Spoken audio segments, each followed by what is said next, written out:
One of the things I keep hearing a lot of times when I watch some videos from viral crimes or something like that, where the woman was dating some man in prison, then he got out and he came to live with her, and then the situation kind of became toxic, and it led to her death, and sometime his death as well, right? In a murder suicide. What I found, what I keep hearing a lot of times in those types of videos, and then just every day when I hear people talking or something like that, when they've been in prison before, is that I'm not afraid to go back. It's kind of like a universal resolve, especially with men. And these have been men. I haven't heard a woman say, truly, I'm not afraid to go back. She might say, I'm not afraid to go to jail or something like that. Okay, that's jail, right? But I'm talking about these are men who have gotten out of prison. And it was something about prison that they liked it more than they liked being on the outside. And that's kind of like a universal resolve. You will see this, it doesn't matter the city, the state. It's a man who comes out and feels like he is not afraid if you call the police on him. And then the irony is you call the police on them and then they try to fight you because they don't want to go back. It's strange. But they say I'm not afraid to go back like it's some badge of honor.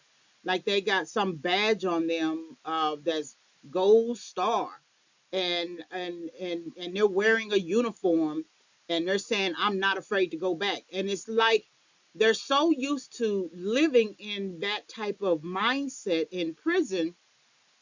It is literally what they understand and what they know and what they believe to be the way you are supposed to conduct your life, and not being afraid. So why isn't it, why aren't you uh why aren't you not afraid to go back? You should be afraid to have to strip naked and they search you.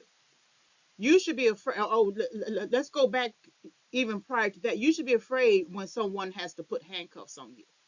You should be afraid when someone has to strip you and search you and touch your person. You should be afraid to have to walk down the hallway with all your stuff, knowing that other people are mocking you, which is so ironic that people will mock you while they're in the exact same state that you're in. It reminds me of Shawshank Redemption when the new prisoners are coming in, and the prisoners who are already there have been there for decades are mocking the new people coming in. And I understand what they're doing. It's some sort of initiation, get you ready for this type of mindset type thing. But I would think you would weep for the new people coming in because you've been there for so long. You wouldn't want them to experience what you are experiencing now. I, Too many times, I mean, I've dealt with someone in my past who hurt me, but even I, in that situation with how that person hurt me, I still would not wish that person on him. I wouldn't wish him on him. I wouldn't wish the way that he treated me on him. So it's interesting to me that people will mock and laugh and jest while you're coming in, while they're already in. You're going to be wearing the same uniforms, not uniforms, but prison clothes. You're going to have the same. You're going to have your own cage, right? The same cages. You're going to have to eat the same food, eat chow. You're going to have to do all the very things that they are now mocking you for. And it's strange to me. So I guess what happens is you get used to the order. When you say I'm not afraid to go back, I guess you get used to the step by step ordering and the psychological trauma that is attached to having to be marched to your cage and having to put your mat on either the floor or the concrete bed, and maybe being able to put a picture on there.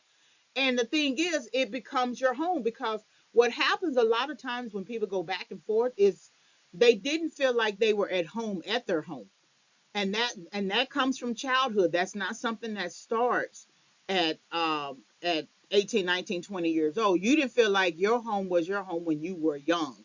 And so then you went searching out for places to create a home pulling at people emotionally, creating soul ties, and hoping against hope that that situation is going to last long, when in reality it does not last long. They end up kicking you out because there's something on you that that people feel like they can mistreat you and kick you out, and um, um, have no regard or respect for you. And it could be also you're not doing your part, you're not contributing or something like that. But I think people frame you to kick you out. I think people frame you to offend you. I think people frame you to mistreat you and disrespect you, even if you had a job and brought money in. I think they do it on purpose because you are vulnerable and you don't have any other place to go. And so then you build a soul tie with that situation off hope. Hope that they'll let you stay. Hope that they'll let you have one more month. If I give you $300, $400, $500, let me stay here until I get back on my feet. And then they'll give you this false sense of understanding. Sure, you can stay here until you get back on your feet. And then out of the blue, they kick you out. And so then you live in this type of state where you're always kicked out, where you're always mistreated, where you're always punked. They try to punk you in a situation where you always have to hold your tongue, where they try to provoke you to anger so they can feel, they can touch on tap into your triggers, and then they can feel justified in kicking you out. So then when you get to a point where you're saying I'm not afraid to go back, it's because likely you have dealt with so many types of people who claimed that they wanted to help you, and you were trying to get help from them, and they wouldn't help you. They got jealous of the help that they were giving you. And so then you just get to a point where, you know what, I'm not afraid to go back, because I know implicit in that statement is this idea that I know that I can depend on the prison. I know I can depend on the jail. I know I can depend on the warden. I know I can depend on all the people. I know who my enemies are. the the rec yard, I know who my enemies are. I know who my six is. I know what to expect. When I come out here in the free world, all these different people who filter their language with me, who don't tell me the truth, who try to make me out to be like I'm such a problem. Okay, I can't deal with that, because then it gets into the psychology of dealing with them, and then that's my head, that's my mind. It's just better to go back to prison. So I'm not afraid to go back. And so that's one of the things that I realized, that that statement right there creates a soul tie. You create a soul tie with that statement alone, or you create a soul tie. You create a soul tie to that statement, so that you hold it up like it's some idol. It's almost like an idol that you serve, you place on the altar.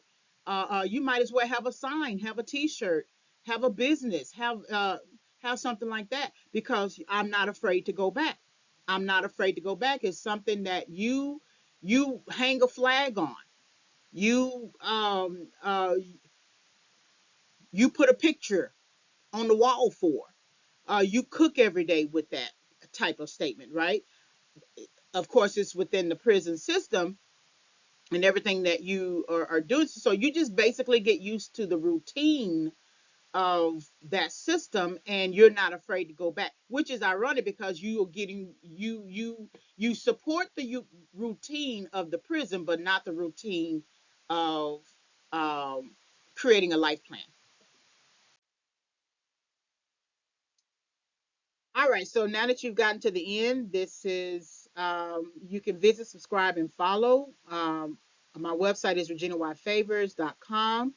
Then you can visit my YouTube channel, youtube.com// at Regina Y Favors. And then I have an author store, reginayfavorsauthor.com. I also have other types of websites as well. So thank you very much for listening.